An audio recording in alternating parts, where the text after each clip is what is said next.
Okay, so I want to do a little bit of an organic reactions review video here. Nothing crazy, just putting everything all together so you have it in one place.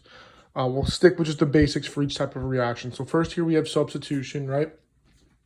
So in substitution, I'm usually going to have an alkane of some sort, single bond, okay? And then a something like a halogen is a common reactant. Okay, and then all I'm going to have is changing places with one of these hydrogens with one of these chlorines. Okay, and as you can see here, I took this hydrogen, okay, and it traded places with a chlorine. So here's the chlorine. The hydrogen now becomes part of a HCl molecule. Okay, and that's substitution. Very, very simple, trading places. Addition, equally simple, except now I have to have an alkene or an alkyne, usually an alkene. So here I have the double bond, tells me it's an alkene. Okay, the reason why I need the double bond is because this double bond is going to break. One of these bonds is going to break. It's going to open up a bonding spot on this carbon and a bonding spot on this carbon. Okay, and both of these chlorines will end up getting added. Okay, so here it is. Okay, see it's now a single bond, not a double bond. Okay, and each carbon was able to have a little extra bond spot for the chlorine to come in. Next, we had condensation reactions, which were a little bit trickier. But the key to condensation reactions to remember is that usually water is going to come out of it. That's where the condensation comes from. Water is going to come out of it. It could be another molecule. It doesn't necessarily have to be a water molecule. It could be something like ammonia or something like that. But for our purposes, it's usually going to be water. And almost all the time, we're going to be talking about esterifications, where we have an alcohol, you can see the OH group, plus a carboxylic acid, okay, an organic acid, double bond O, OH, okay. They're going to react to form an ester, esterification. So what ends up happening here, okay, is there's your water, okay? The water comes out and then everything else just links up and you end up with your ester, okay? There's your O, C double bond O in the middle, that's an ester, okay? And water.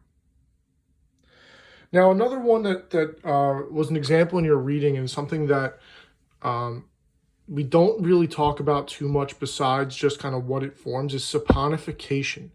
Saponification is how soap is formed. And generally speaking, when we're talking about a Regents question, that's all it asks about is, what does it form? Soap. Soap is formed from what reaction? Saponification. But it is a type of condensation reaction. It's actually a fatty acid and a base. So going back to acid bases, a fatty acid is an organic compound. It's something that when we talk a little bit about biochem, we can bring up fatty acids. So that's going to react with the base. There might be even an ester in there as well within the fatty acid. And then you get soap and water. And that's really it for condensation reactions, okay, until we talk about them when it comes to polymers. Okay, before I get into polymerization, I want to talk about two more reactions. The first one is fermentation. This is everyone's favorite reaction, especially for those people over 21 and especially those in quarantine. LOL. We have a sugar with yeast. When we have a sugar with yeast, there's going to be a reaction that takes place, a decomposition of the sugar, okay, to form ethanol, okay, or depending upon the sugar, another alcohol, okay, and carbon dioxide. So this is actually how the alcohol in things like beer and wine and liquors are produced, okay, which is why you need plants, okay, you need that plant sugar to create those types of things. So like wine comes from grapes. The sugar in grapes turns into alcohol, okay, and you can see where I'm going with that. Combustion is something that we did a long time ago, but I wanted to bring it back here because it is an organic reaction. You need to have a hydrocarbon plus oxygen gives you carbon dioxide and water. And we know these are exothermic reactions. And we know that the oxygen, the carbon dioxide, and the water will always be there in the reaction. The only thing that can change is this hydrocarbon, but it's still going to be a hydrocarbon. Okay? So there's 4 and 5. And lastly, we're going to have polymerization.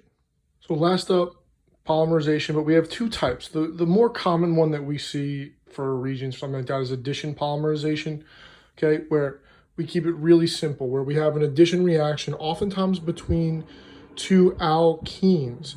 So in this case here, this double bond will open up, okay? It's addition, right? So you get an extra single bond here, an extra single bond here, and they'll just attach to themselves, okay, and make a long chain of an alkane in this case. So this N here means the number of these that I have, these monomers, remember the monomers are the smaller part, okay, will make up a long chain that will consist of this many carbons, so 2 to the N carbons.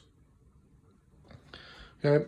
Condensation polymerization is using condensation reactions such as esterification or something else. Okay, in this case, I used esterification, where I have two different monomers. Here I have a diol and a dicarboxylic acid. Remember, these boxes in the middle just means there's something in between there. We don't really care, just to demonstrate what the reaction is. Otherwise, I'd run out of whiteboard pretty quickly.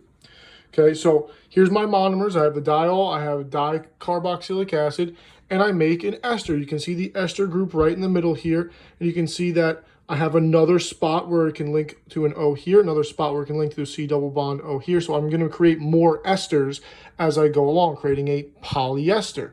Perhaps you've heard of that from clothing and things like that. And here's my N again, but I also here, because it's condensation, I'm going to form water each time, right? I'm going to have water molecules each time a link is formed, no matter on which side, okay, I'm going to have that water molecule produced.